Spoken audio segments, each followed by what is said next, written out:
नमस्कार दोस्तों। आज हम सॉल्व करेंगे staff and welfare inspector 35% quota का क्वेश्चन पेपर। ये एग्ज़ाम ईस्टर्न रेलवे द्वारा 30 अप्रैल 2022 को कंडक्ट की गई थी। यह इस क्वेश्चन पेपर का सेकंड पार्ट है। फर्स्ट पार्ट में हमने 65 तक के क्वेश्चन को सॉल्व कर लिया था। तो अभी हम सेकंड पार्ट स्टार्ट करेंगे। तो सेकंड पार्ट का फर्स्ट क्वेश्चन यानी क्वेश्चन नंबर 66 है। A railway servant who retired on 31st March 2022 had shifted his residence from railway quarter after retirement. The distance of his new residence in Delhi is less than 20 km from his railway quarter. He will be entitled for CTG at the rate of यानी 31/3/2022 को सेवानिवृत्त हुए एक railway सेवक ने सेवानिवृत्ति के बाद रेलवे क्वार्टर से अपना आवास स्थानांतरित कर दिया था। दिल्ली में उनके नए आवास की दूरी उनके रेलवे क्वार्टर से 20 किलोमीटर से कम है। वह सीटीजी के लिए पात्र होंगे। रिसेंटली रेलवे बोर्ड ने एक गाइडलाइन इशू की है जिसके अनुसार ये 20% का क्लॉज हटाया गया है। केवल रिटायर्ड रेलवे एम्प्लॉय को एक सेल्फ डिक्लेरेशन देना होगा कि उन्होंने अपना रेसिडेंस चेंज किया है और उन्हें 1/3 of 80% basic pay of last month इतना सीटीजी मिलेगा। तो आंसर ये करेक्ट होगा। Question number 67, reduction to a lower time scale of grade is a penalty. यानी कोई एक पेनल्टी है जिसे रिडक्शन किया जाता है lower time scale of grade में। यानी कोई एम्प्लॉय यदि 4200 जीपी में है या फिर लेवल 6 जिसे कहते हैं और उसे लेवल 5 में रिडक्शन किया जाता है तो कौन सी पेनल्टी होगी? तो यह मेजर पेनल्टी होगी। लेकिन यह यदि रिडक्शन टू ए पे होता तो यह माइनर पेनल्टी हो सकती थी यदि लेस दैन 3 इयर्स हो। Next question, the quantum of maternity leave is days. मातृत्व अवकाश की मात्रा कितने दिन की है? यानी मातृत्व अवकाश कितने दिन तक मिल सकता है? तो वो है 180 days. Next question, question number 69, how many days of LAP and LHAP in a calendar year can be credited to an employee. यानी एक वर्ष कैलेंडर वर्ष में LAP और LHAP के कितने दिन कर्मचारी को जमा किए जा सकते हैं? तो LAP हमें 30 डेज मिलती है और LHAP 20 डेज क्रेडिट होती है। यह 1 जनवरी और 1 जुलाई को 15 days LAP and 10 days LHAP credit होती है। नेक्स्ट क्वेश्चन, MSOP यानी modern schedule of power which indicates. ये क्या दर्शाता है? MSOP शक्ति की आधुनिक अनुसूची है जो इंगित यानी क्या है, किसके लिए है? तो ऑप्शन देखते हैं, the checks and scope of administrative power of an authority. यानी प्राधिकरण की प्रशासनिक शक्ति की जांच और दायरा, यानी किस ऑफिसर को उसकी क्या शक्तियां हैं, उसके क्या अधिकार है, यह दर्शाता है। How the electrical department should distribute energy resource. विद्युत विभाग को ऊर्जा संसाधनों का वितरण कैसे करना है, यह नहीं है। How the PHODs will be posted in hierarchy. PHODs को एक पदानुक्रम में कैसे पोस्ट किया जाएगा, यह भी नहीं। इसका फर्स्ट जो ऑप्शन है ये यही सही है। SOP में शेड्यूल ऑफ पावर्स में वही है, एडमिनिस्ट्रेटिव पावर्स बताए गए हैं किसी अथॉरिटी की। Next question, minimum qualifying service for getting pension is. Pension पाने के लिए न्यूनतम अर्हक सेवा कितनी है? तो ये है 10 years. Question number 72, standard form used for imposition of minor penalty is. Minor penalty impose करने के लिए कौन सा स्टैंडर्ड फॉर्म यूज़ किया जाता है? तो ये है SF11। इसके लिए अलग से वीडियो बनाया गया है, आप उसे भी देख सकते हैं। SF5 जो है यह है मेजर पेनल्टी के लिए ये फॉर्म यूज़ किया जाता है, और सस्पेंशन के लिए SF1 यूज़ किया जाता है, और SF2 जो है वह डीम सस्पेंशन के लिए यूज़ किया जाता है। Funeral charges for death of railway employees be given in each case. प्रत्येक मामले में रेल कर्मचारियों की मृत्यु के लिए अंतिम संस्कार शुल्क दिया जाना चाहिए। इसके लिए RBE नंबर 104/2019 दिया गया है। इसमें फ्यूनरल एडवांस या फ्यूनरल चार्जेस ऐसे कुछ वर्ड नहीं दिए हैं, लेकिन इसमें scheme for providing immediate relief, ये जो है यह scheme for providing immediate relief to the families of railway servants who die while in service। यह पहले 15,000 था, लेकिन अभी इसे 25,000 कर दिया है, तो मेरे अनुसार यह ऑप्शन डी करेक्ट रहेगा। इसे अभी 25,000 कर दिया है, पहले ये 15,000 था। नेक्स्ट क्वेश्चन पे चलते हैं। Question number 74। Subletting of government accommodation is violation of. सरकारी आवास को उपकिराए पर देना किसका उल्लंघन है? यानी कोई एम्प्लॉय यदि अपने सरकारी आवास को किराए पर देता है तो कौन से कंडक्ट रूल का या आचरण नियम का उल्लंघन होगा? तो यह है कंडक्ट रूल। इसमें कोई गवर्नमेंट लॉ नहीं है, राजभाषा रूल्स नहीं है, D&A रूल्स नहीं है, ये कंडक्ट रूल का अवलोकन होगा। तो इसमें कंडक्ट रूल ये 15 है।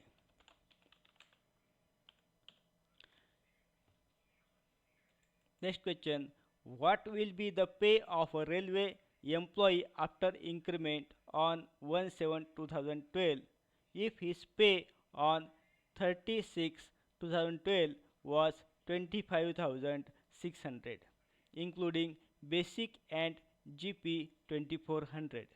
यानी किसी एम्प्लॉय का 1/7/2012 को वेतन वृद्धि के बाद रेल कर्मचारी का वेतन क्या होगा यदि उसका वेतन 30/6/2012 को 25,600 रुपये है, जिसमें GP 2400 इंक्लूड है। यानी उसका जो है वेतन 30/6/2012 को उसका वेतन होगा 25,600 इतना है, तो उसे इंक्रीमेंट कितना मिलेगा? जैसा कि हम जानते हैं इंक्रीमेंट जो है वो 3% था। इंक्रीमेंट 3% होता था, तो 25,600 का 3% कितना होगा? तो ये होता है 768। इसे हम 768 को 25,600 प्लस 768 को मिलाएंगे तो ये होगा 26,368। तो इसे हम राउंड अप करेंगे तो ये होगा 26,370, यानी ऑप्शन सी करेक्ट होना चाहिए। तो एज ऑन 1/7/2012 यानी जुलाई को 1 जुलाई को उसे इंक्रीमेंट के साथ उसका बेसिक पे रहेगा 26,370 रुपये। Next question, the rostered hours of duty of an intensive worker in a week shall be hours. एक सप्ताह में एक गहन कर्मचारी की ड्यूटी के रोस्टेड घंटे होंगे। तो इंटेंसिव के रोस्टेड घंटे जो है ये 42 आवर्स होते हैं। इसमें रोस्टेड ड्यूटी आवर्स और स्टैट्यूटरी ड्यूटी आवर्स होते हैं, रोस्टेड एंड स्टैट्यूटरी। तो यह रहेगा इंटेंसिव में 42 और स्टैट्यूटरी होंगे 45, जबकि यह कंटिन्यूअस में यह होंगे 48 एंड 54, और EI में ये होंगे 72 एंड 75। 5। एक्सक्लूडेड के लिए कोई ड्यूटी आवर्स नहीं है, फिक्स नहीं है। Next question, a railway employee whose pay was 49,000 in level 7 on 10/10/2017, he was imposed penalty of withholding of next increment due for 6 months, non-cumulative. His next increment due on 1/1/2018. Then what will be his pay on 31st March 2018? एक railway कर्मचारी जिसका वेतन 10/10/2017 को रुपये 49,000 स्तर 7 में था, उन्हें 6 महीने गैर संचयी के लिए अगली वेतन वृद्धि को रोकने का जुर्माना लगाया गया था। उनकी अगली वेतन वृद्धि 1/1/2018 को थी, तो 31/3/2018 को वेतन क्या होगा? तो इसे हम थोड़ा समझ लेंगे। तो उसका जो पे है 10/10/2017 को 10/10/2017 को उसका पे है 17 में उसका पे है 49,000 और उसका नेक्स्ट इंक्रीमेंट जो ड्यू है 1/1/2018 को is date of his increment, यानी उसका जो इंक्रीमेंट 1/1/2018 को उसे मिलने वाला है उसे उन्होंने 6 महीने के लिए रोका है, विदहोल्ड किया है 6 महीने के लिए। तो जो इसे 1/1/2018 को इंक्रीमेंट मिलना था वो नहीं मिलेगा अगले 6 मंथ के लिए। तो 6 मंथ हम अगर करेंगे तो जनवरी, फरवरी, मार्च, अप्रैल, मई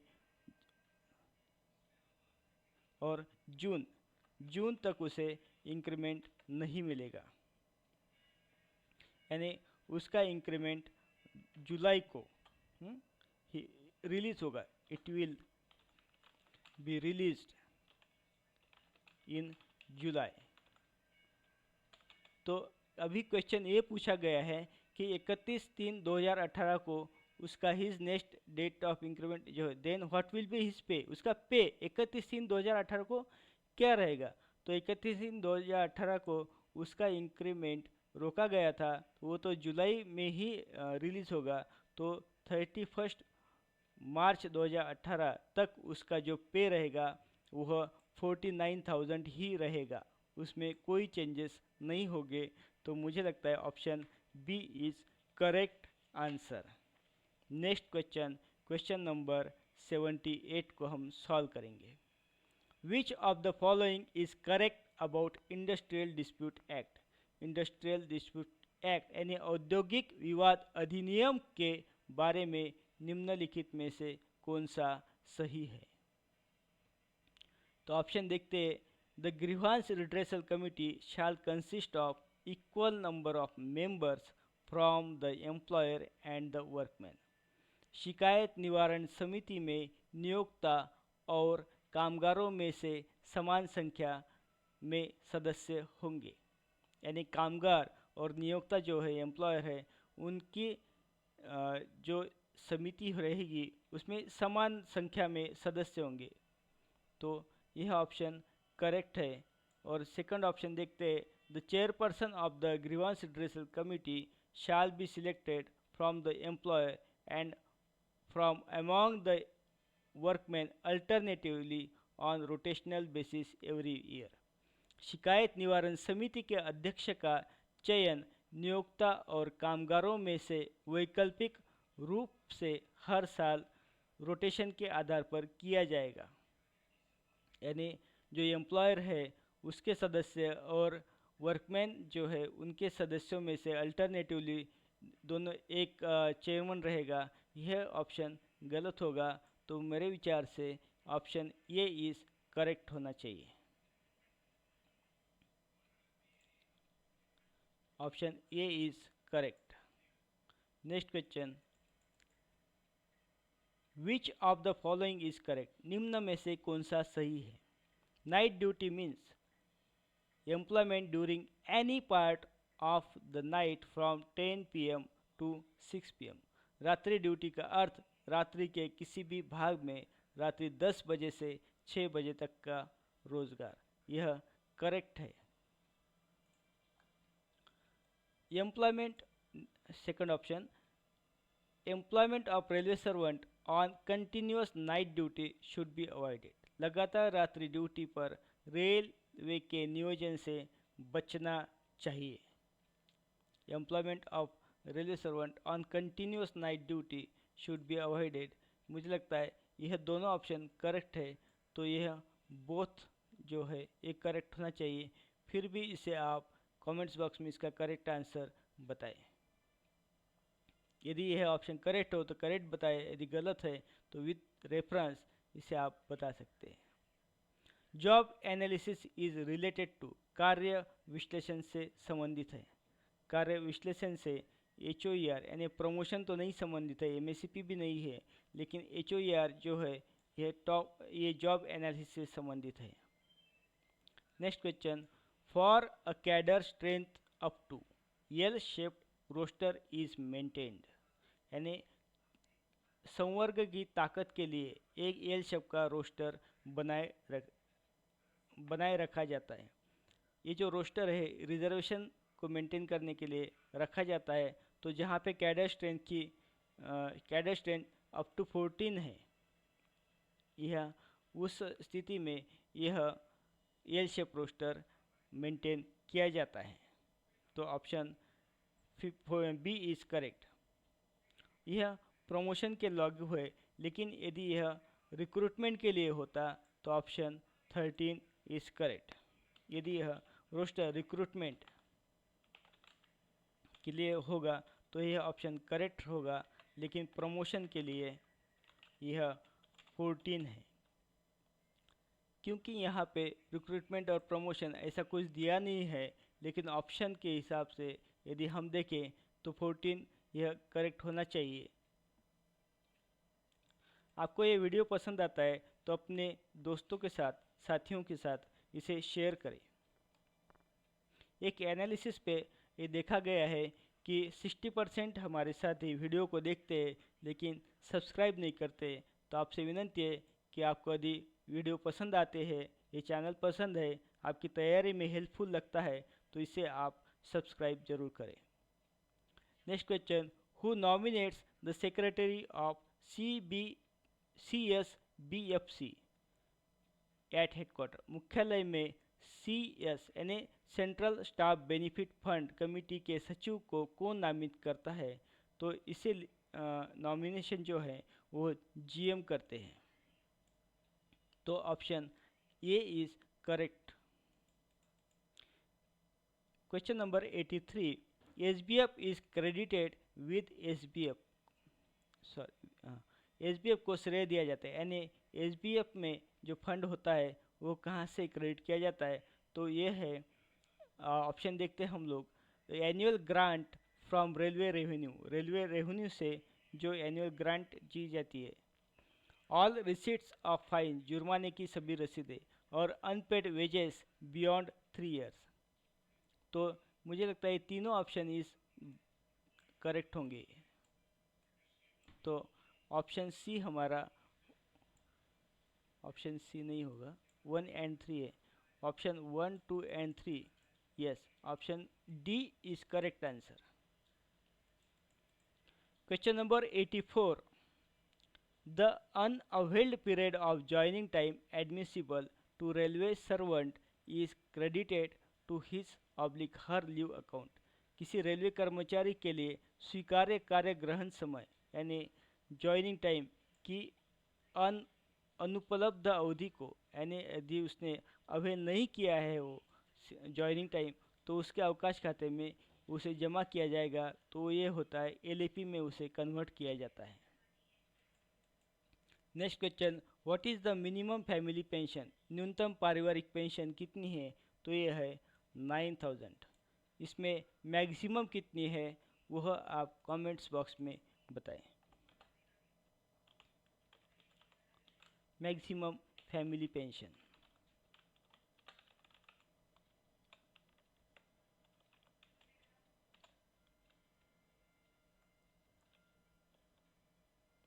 next question, question number 86, employee contribution in NPS is, NPS में कर्मचारी का योगदान कितना होता है? तो ये होता है 10% ऑफ बेसिक पे प्लस डीए, 10% ऑफ बेसिक पे प्लस डीए। मुझे लगता है यह ऑप्शन करेक्ट रहेगा। इसमें आप यह बता सकते हैं कि अभी गवर्नमेंट का कंट्रीब्यूशन कितना है। पहले ये इक्वल था, लेकिन अभी कुछ चेंजेस हुए हैं, तो ये गवर्नमेंट का कितना है, इसे भी आप कमेंट्स बॉक्स में बताएं। What is the next question, what is the next maximum amount of DCRG, DCRG यानी डेथ कम रिटायरमेंट ग्रेचुइटी, इसका अधिकतम राशि कितनी है? तो यह अधिकतम राशि है, यह 20 lakhs। Next question, who is president of PNM meeting at zonal railway, zonal स्तर पर पीएनएम बैठक के अध्यक्ष कौन होते हैं? तो यह अध्यक्ष पीएनएम बैठक के हमारे जनरल मैनेजर होते हैं। Next question, at how many levels PNM meetings conducted, PNM की बैठकें कितने स्तरों पर आयोजित की जाती है? तो पीएनएम की बैठकें यह 3 स्तरों पर आयोजित की जाती है, बोर्ड, जोन और division oblique workshop. Question number 90, application for registration of a trade union will be rejected if application does not contain, यदि आवेदन में शामिल नहीं है तो ट्रेड यूनियन के पंजीकरण के लिए आवेदन अस्वीकार किया जाएगा। यानी यूनियन को रजिस्टर्ड करने के लिए क्या कंडीशन है? तो उसमें ट्रेड यूनियन को अपने रूल्स वह डिफाइन करने होंगे। और दूसरा statement containing occupation and address of members making application, यानी आवेदन करने वाले सदस्यों के व्यवसाय और पते का विवरण उसमें होना चाहिए। मुझे लगता है बोथ ऑप्शंस आर करेक्ट, तो ऑप्शन सी जो है यह करेक्ट होगा इन बोथ केसेस। यदि यह दोनों नहीं है, ये दो कंडीशंस अगर नहीं है, तो उनका रजिस्ट्रेशन नहीं होगा, उसे रिजेक्ट किया जाएगा। Next question, question number 91, which of the following is correct, निम्न में से कौन सा सही है? तो देखते हैं स्टेटमेंट में कौन सा सही होगा। पहला स्टेटमेंट है, workman who is employed in any industrial establishment can go on strike in breach of contract during the pendency of proceedings before a labour court, किसी भी औद्योगिक प्रतिष्ठान में कार्यरत कर्मकार यानी कोई भी कर्मचारी या श्रम न्यायालय के समक्ष कार्यवाही के लंबित रहने के दौरान अनुबंध के उल्लंघन में हड़ताल पर जा सकता है। यदि सिंपल भाषा में यदि कोई केस कोर्ट में पेंडिंग है, लेबर कोर्ट में पेंडिंग है, तो एम्प्लॉय हड़ताल पे जा सकते हैं, ऐसा स्टेटमेंट है। तो यह गलत होगा, क्योंकि यदि लेबर कोर्ट में कोई पेंडिंग है केस, तो एम्प्लॉय उसका डिसीजन आने तक उसे हड़ताल पे नहीं जा सकते। सेकंड है, workman who is employed in any industrial establishments can go on strike in breach of contract during the pendency of conciliation proceedings before a board, यानी किसी बोर्ड के सामने कोई इशू है जो कंसाइलेशन प्रोसीडिंग्स पेंडिंग है, तो उस पेंडेंसी के दौरान एम्प्लॉय क्या स्ट्राइक पे जा सकते हैं, यानी स्ट्राइक पे जा सकते हैं, ऐसा स्टेटमेंट है। तो यह दोनों ही गलत है। जब तक उसका फाइनल नहीं होता है, तो ये कोई भी कर्मचारी स्ट्राइक पर नहीं जा सकते। तो दोनों यह ऑप्शन होगा हमारा, सी करेक्ट होगा option.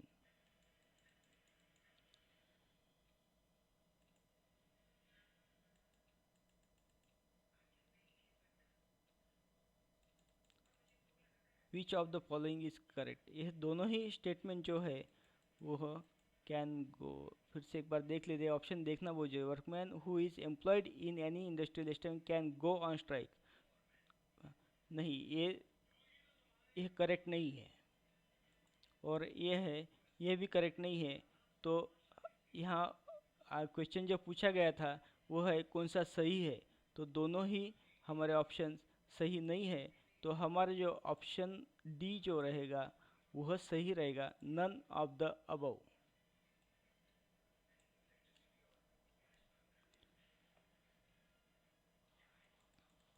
Next question, choose the correct statement, सही कथन चुने।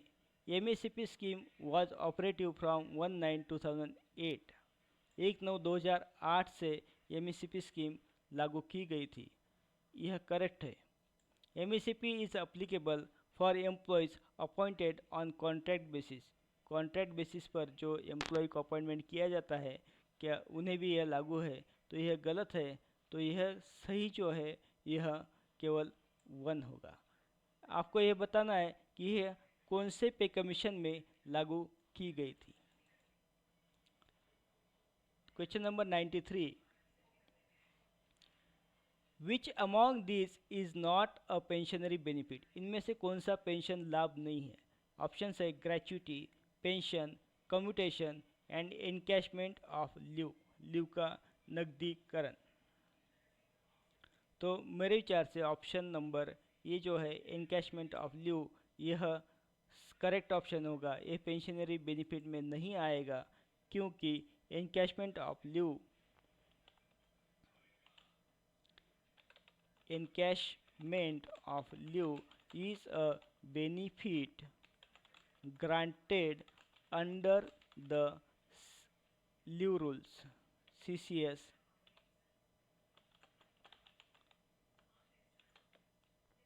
leave rules. Next question, question number 94. The general funds of a registered trade union can be spent on allowances to members on account of, यानी कोई एक registered trade union है, एक पंजीकृत trade union है कि सामान्य धनराशि सदस्यों को भत्तों पर खर्च की जा सकती है। तो किस में खर्च की जा सकती है? तो उसमें ओल्ड एज, यदि कोई उनका सदस्य ओल्ड एज है, बुढ़ापे में है, तो उसके ऊपर खर्च की जा सकती है। सिकनेस, बीमार है, तो उसके ऊपर खर्च की जा सकती है। और अनएम्प्लॉयमेंट ऑफ सच मेंबर, यदि वही कोई सदस्य बेरोजगार है तो उस पर खर्च की जा सकती है। तो यह ऑप्शन डी यह करेक्ट होगा।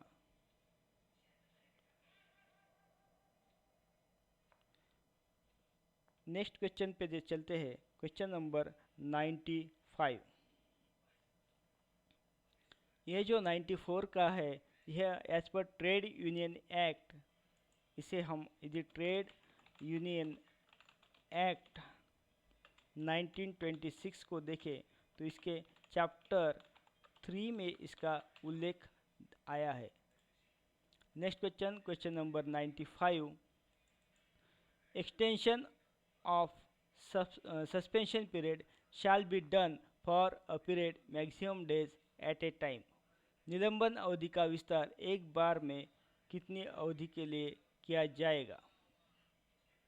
तो यह फर्स्ट रिव्यू जो होता है सस्पेंशन का वो 90 डेज में होता है, उसके बाद मैक्सिमम 180 डेज के लिए यह हम इसे विस्तार यानी एक्सटेंड किया जा सकता है।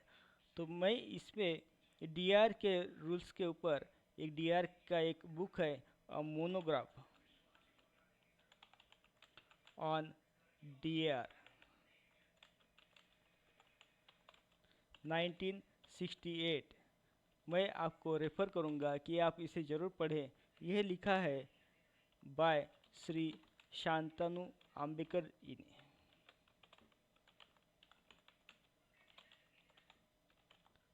यह रिटायर्ड सीनियर डीपीओ है वेस्टर्न रेलवे के। ये बहुत अच्छी बुक है, आप इसे डीआर की जानकारी के लिए या डीआर अगर आपको पढ़ना है तो आप इसे ज़रूर रेफ़र करें। Next question, question number 96, which period under the code on wages 2019 can be fixed for, मजदूरी पर संहिता 2019 के तहत वेतन अवधि के लिए तय की जा सकती है? तो यह एक्ट जो है उसके अनुसार यह डेली बेसिस पर तय की जा सकती है, वीकली बेसिस पर की जा सकती है और मंथली बेसिस पर भी की जा सकती है। तो ऑप्शन डी करेक्ट होगा। इसमें एक कंडीशन है, subject to the condition that no wage period shall not be more than a month. ये 30 दिन से ज़्यादा का वेज पीरियड नहीं होना चाहिए, नॉट मोर देन 30 डेज। इस एक्ट को, यह जो the code on wages 2019 act है, इसे टेलीग्राम चैनल पर मैंने शेयर किया है, आप वहाँ से उसे देख सकते हैं। Question number 97, which of the following is correct? निम्न में से कौन सा सही है? Wage period under the code on wages 2019 can be fixed for a more than a month. अभी हमने देखा कि एक महीने से ज़्यादा का ये वेज पीरियड नहीं होना चाहिए, तो ये गलत होगा, यह सही नहीं है। Any payment made by an employ to the employer और his agent shall be deemed to be a deduction from his wages। किसी कर्मचारी द्वारा नियोक्ता या उसके एजेंट को दिया गया कोई भी भुगतान उसके वेतन में से कटौती समझा जाएगा। यह करेक्ट है, तो ऑप्शन हमारा 2 यह करेक्ट रहेगा, यानी बी ये करेक्ट रहेगा। इसे सॉल्व करते समय ऑब्जेक्टिव क्वेश्चंस को बहुत शांत दिमाग से, शांत माइंड से आप सॉल्व करिए, क्योंकि इसमें कन्फ्यूजन होता है। हमें प्रश्नों के उत्तर तो आते हैं, लेकिन ऑप्शन को टिक करने में बहुत गलती होने के चांसेस है। Next question, minimum amount of compensation under the employees compensation act 1923 will be payable in case of death of an employee resulted from injury in the course of employment is. यदि किसी कर्मचारी को कोई injury होती है उसके कार्य के समय, तो मिनिमम अमाउंट कितना दिया जा सकता है? कर्मचारी का मुआवजा अधिनियम 1923 के तहत मुआवजे की न्यूनतम राशि रुपये होगी यदि कर्मचारी की मृत्यु के कारण कर्मचारी की मृत्यु के दौरान चोट लगने की स्थिति में, तो ये है 1.2 यानी 1,20,000, इतनी मिनिमम राशि है। नेक्स्ट क्वेश्चन पे चलते हैं। Benchmark for MSP based on APR. APR क्या वर्किंग रिपोर्ट का मिनिमम बेंचमार्क क्या है एमएसपी के लिए, यानी कितने वर्ष की एपीआर या वर्किंग रिपोर्ट देखी जाती है, तो ये है 3 इयर्स, इसलिए बेंचमार्क है very good. Question number 100, under DA and A rules, appointing authority in relation to a railway servant means। DA and नियमों के तहत रेलवे कर्मचारी के संबंध में नियुक्ति प्राधिकारी का अर्थ क्या है? इसका आंसर आप कमेंट्स बॉक्स में बताएं। इसमें हम ऑप्शन देखेंगे। The authority empowered to make appointments to his present grade of service, यानी प्राधिकारी को उसकी वर्तमान सेवा के ग्रेड में नियुक्तियां करने का अधिकार। यानी कोई एम्प्लॉय लेवल 6 में है तो उसके अपॉइंटिंग अथॉरिटी लेवल 6 में जो अपॉइंट करने के अधिकारी है, करने का अधिकार है, वह अधिकारी हो सकता है। सेकंड है the authority which appointed the railway servant to his service grade और पोस्ट। ऐसी कोई अधिकारी जिसने उस रेलवे कर्मचारी को उसकी सर्विस ग्रेड या पोस्ट पर अपॉइंटमेंट किया है, वो भी हो सकता है। तो यह दोनों ही ऑप्शन मुझे करेक्ट लग रहे हैं। सेकंड है नन, इनमें से कोई नहीं, यह तो 100% नहीं होगा। डी ऑप्शन जो है whichever is grade of A and B, यह भी नहीं है। विच एवर इज ग्रेड, वो तो नहीं होगा। लेकिन इन दोनों में से मुझे लगता है ऑप्शन दोनों ही करेक्ट है, लेकिन ऐसा कोई ऑप्शन दिया नहीं गया है, तो इसे आप कमेंट्स बॉक्स में इसका आंसर बताइए। हमारे चैनल पर बहुत एक्सपर्ट्स है जो चैनल को देखते हैं, वीडियोस को देखते हैं और कमेंट्स बॉक्स में उसके आंसर, करेक्ट आंसर बताते हैं। Which date is celebrated, Hindi के प्रश्न हैं राजभाषा से संबंधित। Which date is celebrated as Hindi day in every year, प्रत्येक वर्ष किस तिथि को हिंदी दिवस के रूप में मनाया जाता है, वो है 14 सितंबर। Question number 102, official language act was passed in year, राजभाषा अधिनियम किस वर्ष पारित किया गया था, वो है 1963। आप बताइए कि रूल कब पास किया गया था। Question number 1043। West Bengal comes under which region of राजभाषा। पश्चिम बंगाल राजभाषा नियम के किस क्षेत्र के अंतर्गत आता है? तो ऑप्शन होगा C. Next question, communication from central government offices in region C with states और पर्सन्स अंडर राजभाषा रूल्स विल बी। किसी सी क्षेत्र में केंद्र सरकार के कार्यालयों से राज्यों या राजभाषा नियमों के तहत व्यक्तियों के साथ संचार इस प्रकार होगा। यानी सेंट्रल गवर्नमेंट सी रीजन के किसी स्टेट या व्यक्ति के साथ किस तरह यानी कौन सी भाषा में पत्र व्यवहार करेगा या कम्युनिकेशन करेगा, तो उसके लिए इंग्लिश में ही वो करेगा। तो ऑप्शन डी करेक्ट होगा। इसमें रीजन ए और बी के लिए यदि पत्र व्यवहार करना हो तो वह हिंदी में किया जाएगा, लेकिन सी क्षेत्र के किसी डिपार्टमेंट के साथ पत्र व्यवहार करना हो तो वह इंग्लिश में होगा। Question number 105। During DAR proceedings any order और notice shall be served to employees. DAR कार्यवाही के दौरान कर्मचारी को कोई भी आदेश या नोटिस में तामील किया जाएगा। वह है हिंदी और इंग्लिश एज एम्प्लॉय डिज़ायर्स। तो एम्प्लॉय की इच्छानुसार यदि वह हिंदी में मांगता है तो उसे हिंदी में दिया जाना चाहिए, यदि वह इंग्लिश में मांगता है तो उसे इंग्लिश में दिया जाएगा। Next question, when an application is made in Hindi. यदि कोई एम्प्लॉय या व्यक्ति हिंदी में एप्लीकेशन देता है तो it should be replied in. जब कोई आवेदन हिंदी में दिया जाता है तो उसका उत्तर भी हिंदी में ही दिया जाना चाहिए। तो इसका ऑप्शन जो है हिंदी ओनली यानी ए होना चाहिए। Next question 107। Proficiency in Hindi means the employee has. Hindi में प्रवीणता का अर्थ है कर्मचारी के पास। इसमें ऑप्शन है पास्ट मैट्रिक इन हिंदी मीडियम। हिंदी माध्यम से मैट्रिक की परीक्षा उत्तीर्ण यदि कोई किया है तो उस कर्मचारी वह हिंदी में प्रवीण है ऐसा माना जाता है। या डिग्री में हिंदी को एक ऐच्छिक विषय के रूप में लिया हो, या कोई एम्प्लॉय ने डिग्री उसकी डिग्री में एक हिंदी एक सब्जेक्ट हो तो वह भी प्रवीण माना जाएगा। या फिर वो स्वयं डिक्लेयर करे हिंदी में अपनी दक्षता की घोषणा। एम्प्लॉय अगर स्वयं डिक्लेयर करता है कि मैं हिंदी में प्रवीण हूँ तो भी वह हिंदी में प्रवीण है ऐसा माना जाएगा।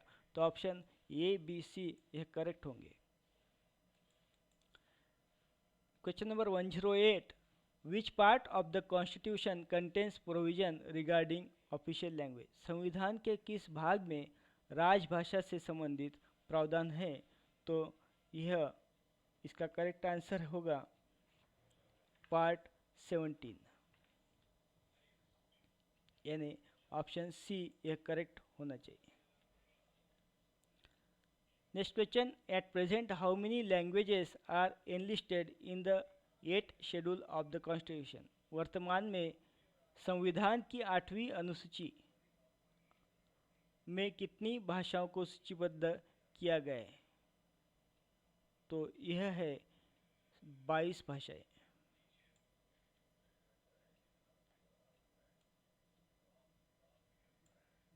Next question, question number 1010।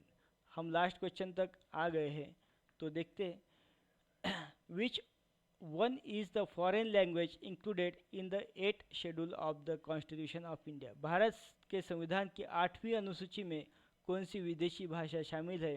तो वह है नेपाली। तो इस तरह से हमने इस क्वेश्चन पेपर को सॉल्व किया है। यदि इसमें कोई आपको गलती या मिस्टेक्स दिखती है तो कमेंट्स बॉक्स में ज़रूर बताएं। चैनल को ज़रूर सब्सक्राइब करें, शेयर करें। आपने इस वीडियो को अंत तक देखा इसलिए आपका बहुत बहुत धन्यवाद। आपसे एक और निवेदन है, यदि आपके पास कोई क्वेश्चन पेपर हो आपके रेलवे या डिवीज़न का तो आप मेरे जीमेल आईडी पर शेयर कर सकते हैं। हम उसे सॉल्व करने का प्रयास करेंगे। Thank you.